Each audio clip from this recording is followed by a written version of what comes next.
Securing the Realm. So, hello, and welcome to another episode of Securing the Realm. So, as usual, we've got another guest on today. Now, I've been excited about this one for a few weeks now, ever since we met. So, I'd really like to take the opportunity to introduce Bruno, who's going to be our guest today. So, Bruno, do you want to introduce yourself to listeners? So I am Bruno Lecoq. I'm a French guy based in Seattle. So from my background, I worked 20 years at Microsoft before creating BEMO. And from BEMO, what we do cybersecurity and compliance for SMBs, so companies from 10 to 1,000 users in the US. Excellent. I think that's a very interesting topic for a few reasons. The demands and the disruption that is a kind of occurring across the industry landscape is very different depending on the size of the organization you are. So in terms of kind of getting down to first principles, what is AI to you? Pretty broad question, sorry. And, in terms of security and governance, what does that mean to you and your? So from a perspective, so for the listener, from a BEMO perspective, we are already ISO 27001, SOC 2, CMMC, HIPAA compliant, and we are now working on our ISO 4201. We're in the middle of the audit. Okay? So it's the perfect one. So what has it been for BEMO? So today at BEMO, we had 46 agents running. Okay? So again, it's how do you manage this agent? When we first opened, so we started a year ago, and at BEMO in the company, we first decided we are going to make kind of BEMO compliance, not compliance, AI monitoring, and we are going to train as a company. So we started, and every month was, first was what is AI? So again, Copilot. And after what was, prompting, so we all took training as and then before the new pricing from Microsoft, it was easy to just give to everyone in the company. And it was interesting to see the innovation that came and people creating, very different level of engine, different power. And it's kind of how we have pushed AI within the company. Okay, so that's really interesting. So it's interesting to hear about BEMO and what you focus on, where you come from. And obviously, you're very highly certified, and it sounds like things have changed. But to you personally, what does AI or artificial intelligence mean now? And what might it have meant 10 years ago to you? How's that definition changed? I feel like I've been part of many revolutions, from computers to internet to cloud. And I think from an AI perspective, I feel like a rat on a wheel, because just change at a very big speed. So if you say, again, a year ago, we're not even doing AI. And a year later, again, I have agent running, and we have compliance. And again, we have a process of, we have 8 different level of agents. So from a BEMO perspective, we have, level 1, 2, 3, 4, 5. Based on that, there's a different governance.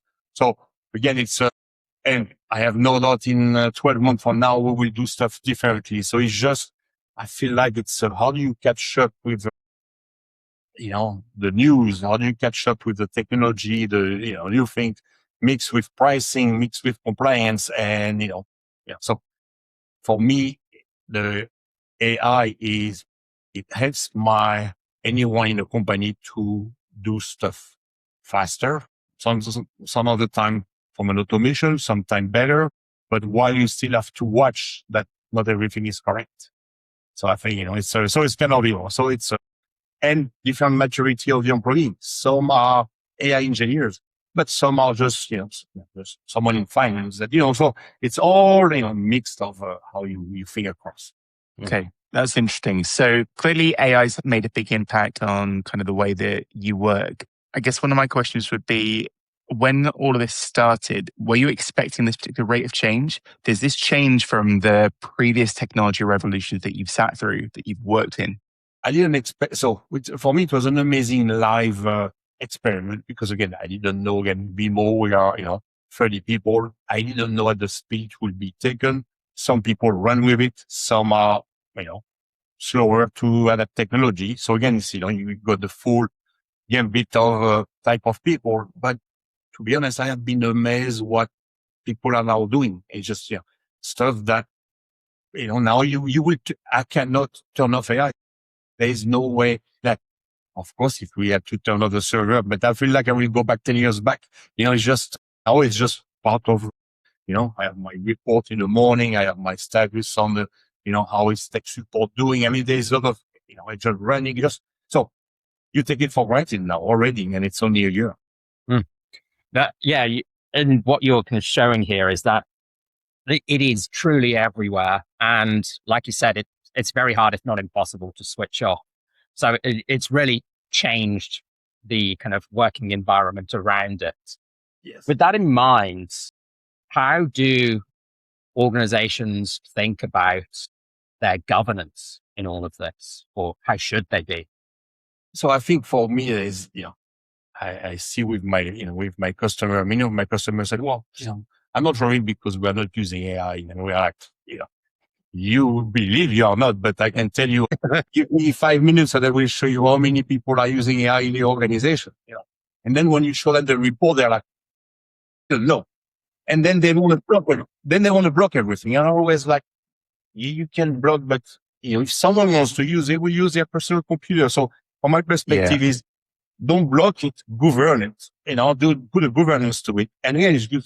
So, again, so I will use it. I will talk, to be talk more from a people perspective. We look every week, everything from AI, what is being used. And now we control what is allowed, not allowed. If we see a new one, we have a conversation. Do we really need this one, not this one? And if not, we remove it, we block it. So it's it's a conversation, and it brings sometimes conversation of someone in sales using AI to do that. And you're like, you can already do that with what we have. Or you didn't know, so it's just an ongoing conversation. So my first thing was, don't block it, do the governance. And after that is now, we have to, if I think in the world of Microsoft, then you have to, work about Copilot. But even from Copilot, you have Copilot Co-work. You have so many different, version of Copilot. Like, I don't know, so, okay, people have to understand it. And then after that is, do you just use AI as I would say, an advanced Google search? Or do you want to go into the agentic AI and create your own AI? And what does it mean to me? I like the pragmatism there. I mean, I think it's really important. It's the same with, I guess, data loss prevention in the past. At the end of the day, you can't stop someone memorizing things, walking out the door and typing it into their mobile phone. So it really is better to enable people and focus on, as you mentioned, the leadership and how you encourage that. I guess you mentioned that you have a lot of agents running internally. Did they start planned, or is it on an organic growth within the organization? Organic growth again. So it was, we gave them a tool.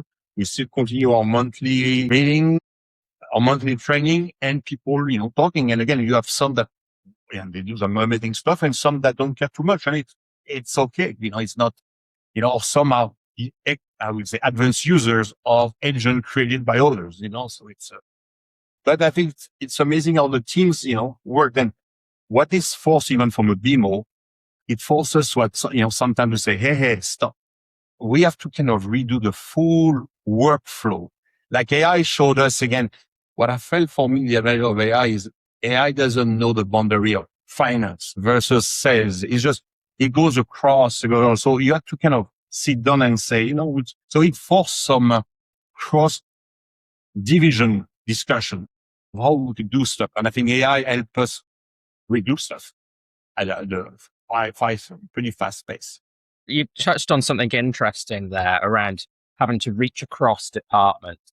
So one thing I've been wondering about is, will the IT or the security department or any other kind of business unit you want to kind of call out be the same? Will it even exist a few years from now, or will it be kind of a convergence and divergence of other different departments and lines of business?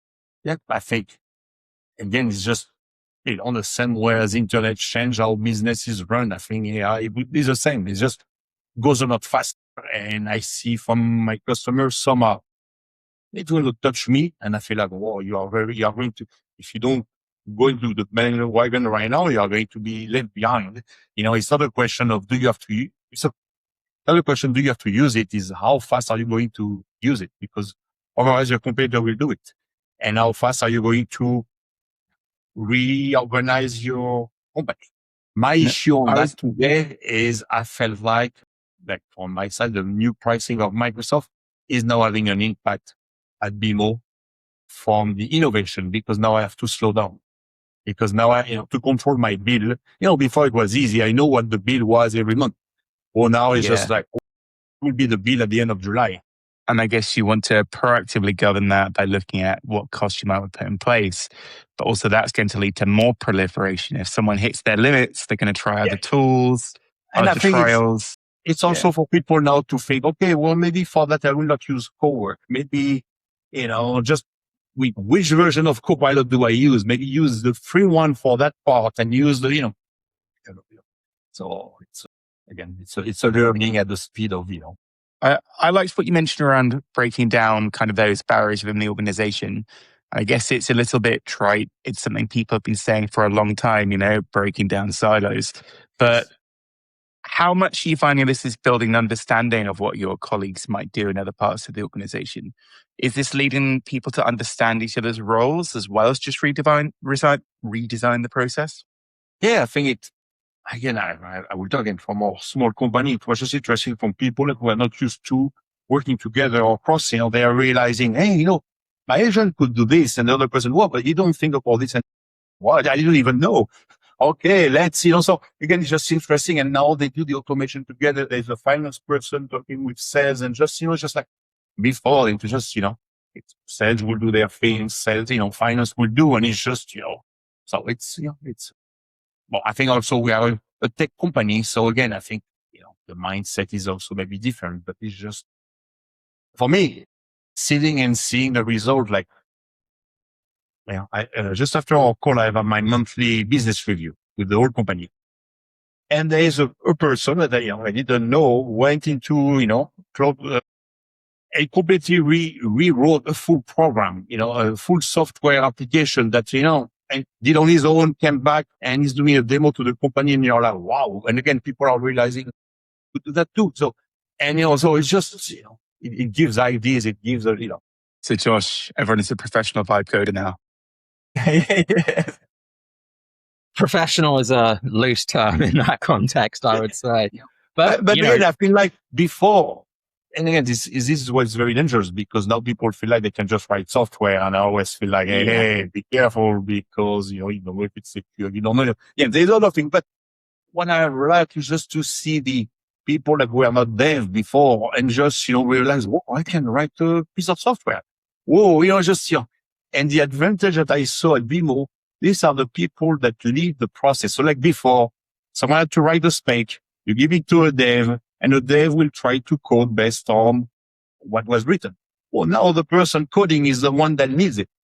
So there is not the loss in translation. So again, it's just like, when we saw the first version of this software, we're like, much better than the one we had before, and it's someone that was not a dev. So it's again, it's just interesting. One thing that has made me realize is software engineers and architects have really, they've worked at the coalface. So they've really kind of got all these bruises. They've learned what works, what doesn't work. And we talk about going from unconsciously incompetent, all the way through to consciously competent across those 4 stages. I am feeling now like a lot of people may not respect the craft of software engineering. I now feel like actually some people, you go one of 2 ways. You either now think you're an expert, or you realize you have so much more to learn, and it's leading a lot of people to go back through and learn those kind of basic principles. Yes. How is that affecting security? How are you seeing people have the same interest in maybe some of the security concerns that might underpin their software? Now, so I will take in 2 things. So right now, for our compliance, we have to create skills, and a skill that we attach to every agent. And the goal of it is to test every single agent against, being, I would say, making sure that, doesn't try to ask questions to break. So we try to break the agent with the skill. So it's kind of, and our next skill will be to add security. So right now, the tool was done for internal only. So we are not as concerned, because it's not something open. Like for me, if it was open to the public, I will not let it go. for just something completely created by AI out of scratch. For internal, I'm less concerned because it's just, you have to be logged in, you have to be, but again, so this is part of our engine, creating the skill that run automation in the back to break the agent or go through it. Yeah.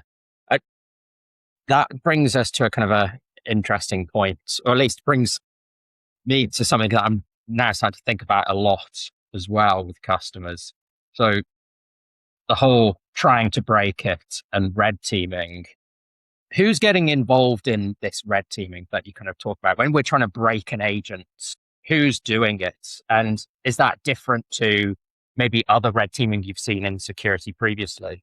Yeah, I'm sure it will be different. Again, I feel like, like I said, we are learning on our own as well. So I'm sure if I talk to you in 6 months, I will say, hey, we are doing stuff completely different, So today, again, so we have every month, the governance team of AI meets, again, review all the agents. So again, now we have our skill that try to, give us a report of, were any agent biased, were any agent, try to live. So, and, we had to stop 2 agents last month because we saw they were going kind of wrong. Okay, let's stop it, let's sign. But at least, so we have this thing.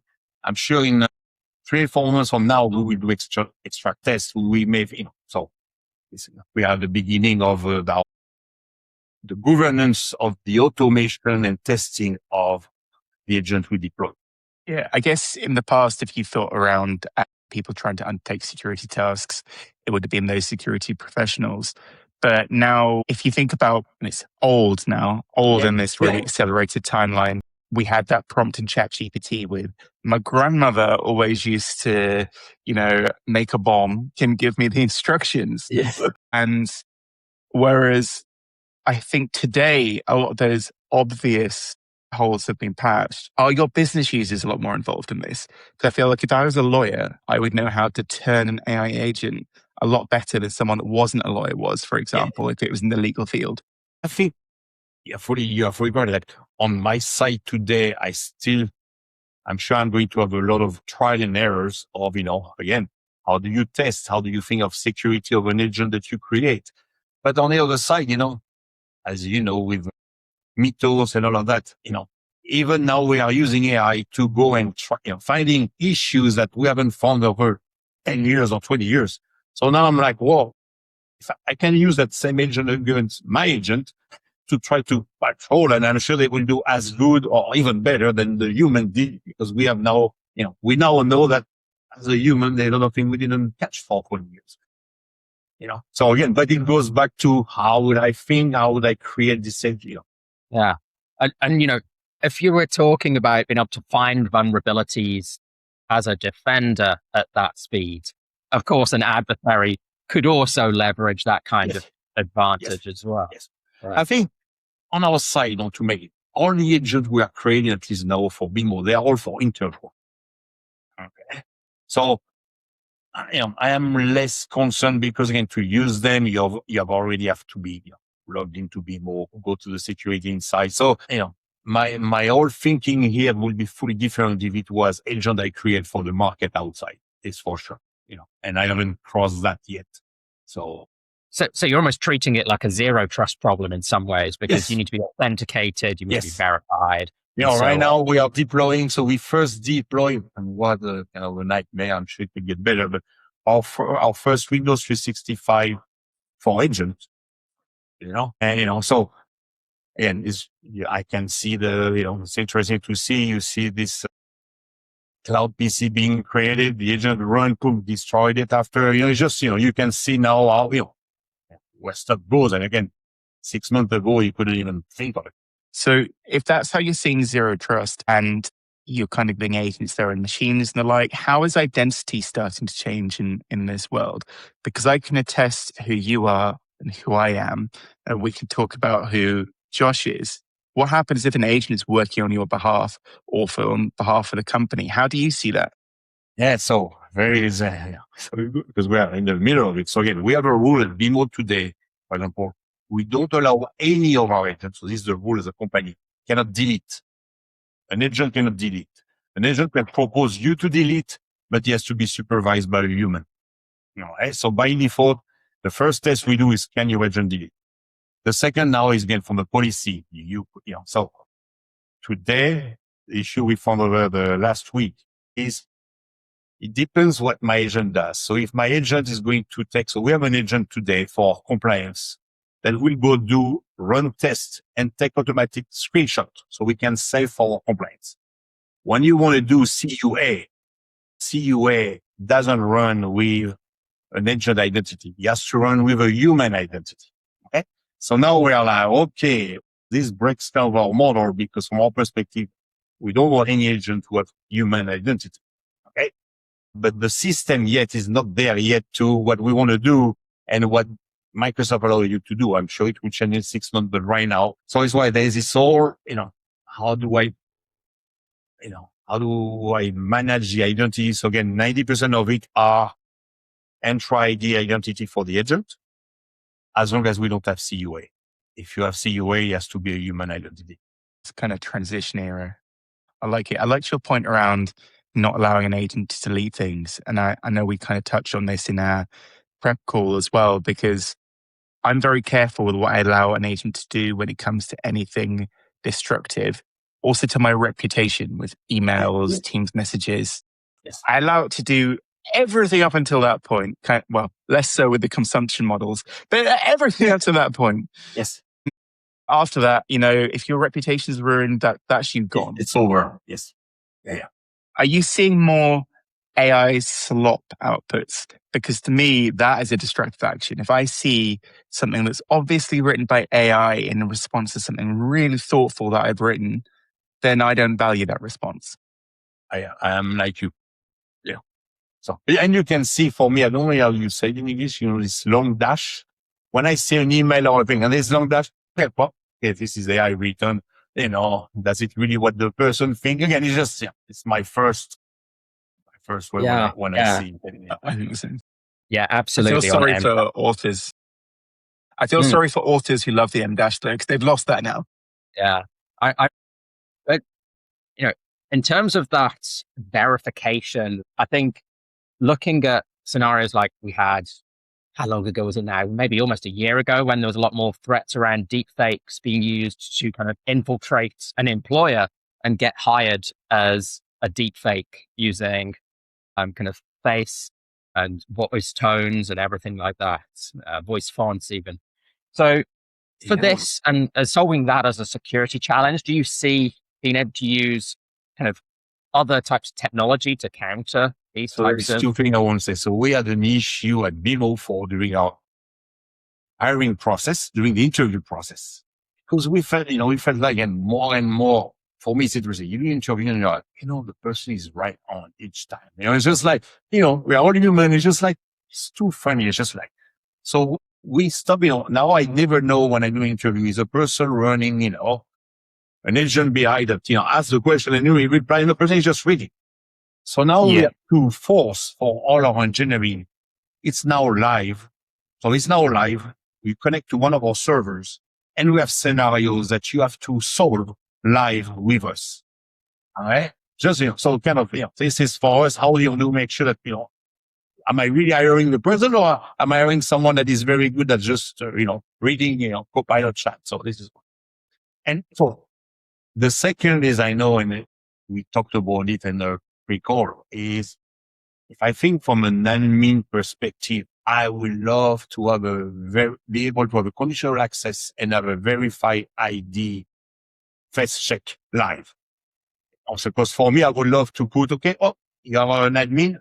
I'm going to, yes, I know I have a passkey, but I will not mind adding an extra because we are going to do something, so it will take you an extra 10, 30 seconds. But, for me, this would be cool to be able to do on demand on the conditional access, just to go get to the deep fish. How do I know? Is it really Josh on the other side or not? It's becoming easy, It's like Uber drivers are regularly tested with face checks from Uber to make sure that you are the person you say you're going to be. It's like we're all now administering the Turing test to our people or a human benchmark. Yes.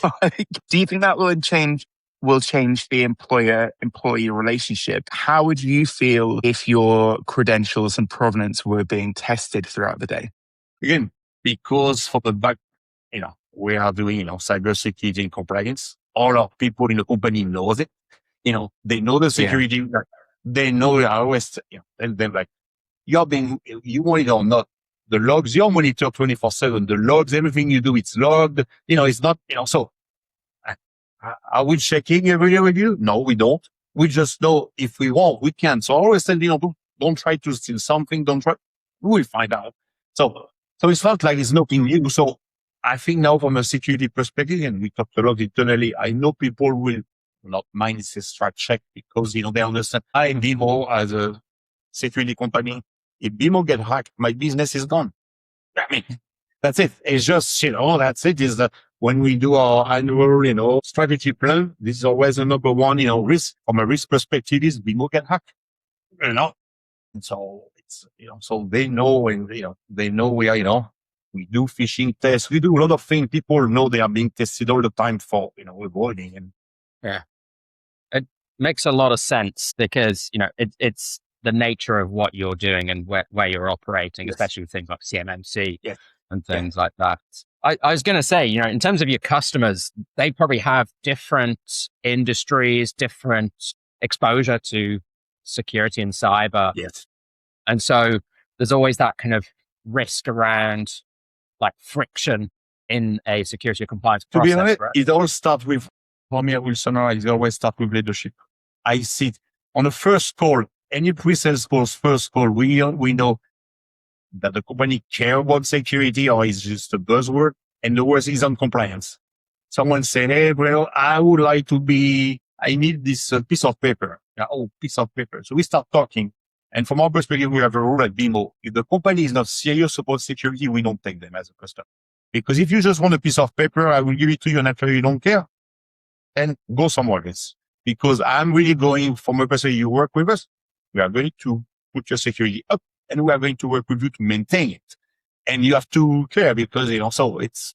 I like that. That's really exciting because I think it's the focus on outcomes and not just the piece of paper, as you said, because you see that in other areas. Back in the day, I worked a lot with smart buildings, and you'll often see companies talk about being LEED accredited. And then you look at the number and it's from 2010. It's never been updated. It's about ongoing continuous security, I guess. I always tell people, again, we do. So we BEMO, we are part of 50 MSP across the US that are CMMC compliant. And customer come, I want to be CMMC. And I always tell them, hey, I just want to be clear. First is your leadership in. And the second is being CMMC. It's like, you giving birth to a kid. Day one, you are CMMC. Okay, you have it. But you have to deal with the kids for 18 years minimum. Okay? Yeah. So same thing with any compliance. The day you got your piece of paper is just day one. Okay? You have to keep it and, and you recertify it every year or every 3 years, depending on the compliance. But, so it's why if you're not serious and you just want for the piece of paper, it's going to be a nightmare for you. Yeah. And I guess in this AI era, when applications can be vibe coded, trust is going to be one of the most important qualities you can keep.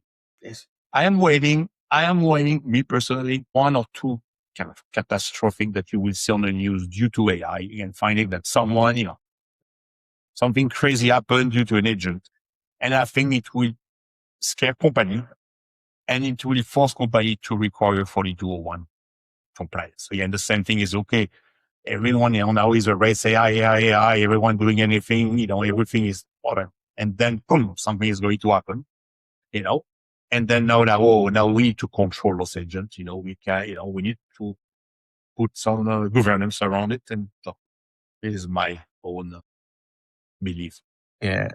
I mean, it's sad that as people, we always have to wait for some big event to drive change, but that does seem to be the way. Let's tell CMMC have customer coming. So if you think from the world of defense department, for the last 13 years, companies were supposed to self-attest. And everyone self-attest 110 out of 110. Everyone. Yes. They come to us. I want to be CMMC certified. You open the hood and there's like You don't even want to 10, you are negative. There is no way. I mean, no, that's it. And for me, I find it's kind of sad because, now as a taxpayer, okay, we spend spend money, they create cool defense, cool, plans, cool stuff, but we can still develop tomorrow. Anyone can, and you're just like, hey, you certified again. What you do is, all this nice innovation is just gone. Yeah, fair. Yeah. One thing I've been thinking about throughout is, as you talk about your customers, these are typically small to medium businesses. Yes. And we've been talking a lot about countries and taxpayers here. They're the backbone of a lot of countries. They're definitely here in the UK, and I'm sure it's the same over in the US as well. So what do SMBs need in this kind of era? Whether it's from technology itself, or whether it's from government, or what could they benefit from whoever and wherever? Again, in the world of today, every single company, today depends on the internet and, the computers to run their business. And I think for me, every company should be zero trust, or try to be zero trust. Again, it's a lot easier today, between again, there's if I think, how do you do that 20 years ago would be very tough. And today it's, you buy your Microsoft license, of course you have someone to deploy it, but it's a lot easier to be, it's not rocket science, within a few months you can be at a good security level. That what I always tell my customers is like, when you have a security alarm in your house, I think the hacker will try, if this is complicated, there's enough, they will go to the next person. That's it. It's just, and you don't have to be a defense department level, but, there's some basic, and you owe it to your employee, you owe it to your customer to secure them. And it was just, but, it's not how people feel like, this is the cost. But yeah, well, I feel like, how can you turn your own IT as a strategic advantage, versus just taking at cost? Like that. And does that message resonate? Because I guess a lot of small, medium businesses have so much to think about. How do they respond to that? Again, I think the small business will come to us is the best friend of the CEO got hacked. His own company got hacked, and he saw the nightmare of that. And that's it. So before, because you may have seen it in the news and realize in the news, they are bigger company, never to me. But now the friend that got hacked with a company of his same size, and just so it's very often it start with that. It's sad, but it start with the friend. Oh, they're being hacked themselves. Sometimes they come to us, I'm being hacked, and I can help trying to recover, but it's gone. Yeah. I guess those stories do drive that. I mean, I can think, you said it, I immediately thought of a friend of the family, a couple that ran a sports company. They got hacked, devastated. They had to shutter their business. So yeah, I guess that does put it to the forefront. So it's always, it's like anything in life, which you said is, you need to have an accident somewhere for insurance, they're going to add a speed bump on the road because, to avoid, so. And I think you feel like we've missed so far. No, for me, what is, I feel like, I don't know, the digital divide is becoming bigger and bigger, forget if you take AI, there's going to be the company that didn't even start and the one that are very advanced. You are going to have the same from the compliance, and now you have the same thing cross countries. Now I'm going to do business in Europe. Europe will require that, but the US require that. And even with the US, now it's every state has a different. But that makes a lot of sense. I think that there's so much to do these days. I always kind of wonder what the next big standard's going to be, the next big security standard, tooling, protocol. It does feel like I'm on a hamster wheel a little bit. But I also say to people, sometimes you have to ignore the noise. Other companies are trying to push up their share price. They're trying to IPO. To an extent, what business outcome are you trying to drive now? Just focus on that. I could agree. But again, I just imagine from someone, you hear the news every day and it's just like, OpenAI, Anthropic, Microsoft. It's just like, you feel like me as a small business, I feel, am I that behind? When I see, you read on LinkedIn what people do, I feel like, and then when I talk with colleagues and show what we do, they're, wow, you guys, you do all this, so Sometimes, it's just perspective depending on who you talk to. Yeah, we're all in a bit of a bubble, I guess, particularly being in the industry. So Exactly. Yeah. At the end of the day, there's always a distinct difference between what the state of the art is at any given time and what is adopted. And what do you need? And what Yeah. do you need? You know, Yes. Also very, very important. need by a the way. car? Do I need a Ferrari? Or, there's what I want, what I need, what I really need, and I think every business is different. So, we've talked about quite a lot in all of this, from what small to medium businesses need to be doing, what zero trust really means in the age of AI, and what a lot of this looks like in practice in a workforce that is being powered or enabled by AI, whether it's, your own organization or your customers, what others are doing as well.